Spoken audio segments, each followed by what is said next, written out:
Basically, I'm rooted in jazz tradition. That's where I came from. So I grew up with the Oscar Peterson trio with Clark Terry. That's like, I grew up with Stan Getz. He knocked me out the very first time I heard him when I was 12 on a balcony in a hotel, playing in his wardrobe, his bathrobe, in the morning at 11 o'clock, and I was next to him. He knocked me out. Dexter Gordon knocked me out. There are many players, all the great players, of course.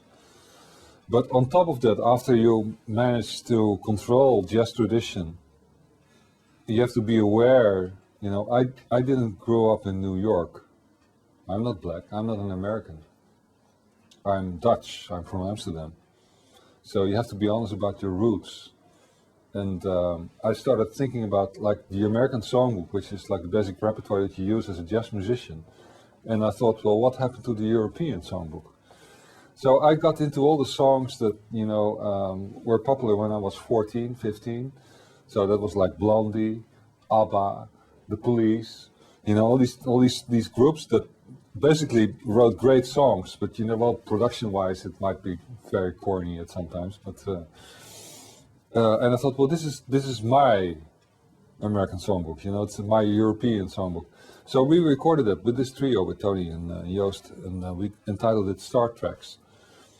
And this was the first big step that we did in music. We got international fame, and from that moment on, we started touring, and we did ever since. We toured in more than 40 countries, all over. So that was the first important step. The second one was that we have a tendency to get influenced, but by whatever we are, by the people, the food, the smell of stuff, and the noise of certain countries. And the thing is when you travel a lot, when I leave an airport, I can smell where I am, because every country has its own smell. It's very strange, but it really is that way. And for us, for me, music is like, it's all about language.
We did a tour in Jordan, Lebanon, and Syria. And I got this driver and some security in a van. And, everybody loves music in the Middle East. Everybody does. They listen to music all day long. Everybody.